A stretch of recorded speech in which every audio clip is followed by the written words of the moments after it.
Israel block on Gaza aid coordinated with Trump administration, Israeli source says.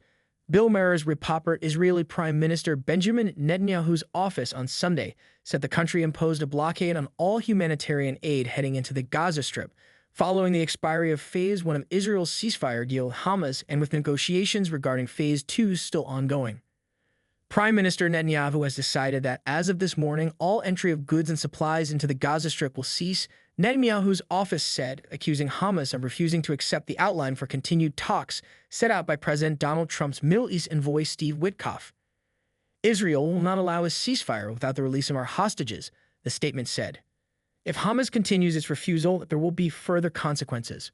An Israeli source told ABC News that the Israeli decision to halt aid into Gaza was coordinated with the Trump administration.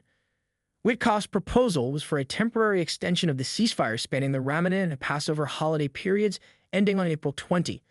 Under that proposal, Hamas would release half of all remaining living and deceased hostages on the first day and the rest when an agreement is reached on a permanent ceasefire. The Israeli statement came after weekend negotiations regarding Phase 2 of the ceasefire in Cairo, Egypt.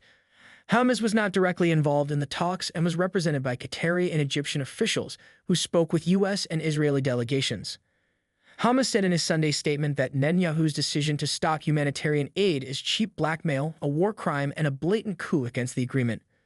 We reaffirm our commitment to implementing the signed agreement in its 3 stages, and we have repeatedly announced our readiness to begin negotiations for the second stage of the agreement, the group added, calling on the U.S. to stop its bias and alignment with Israel.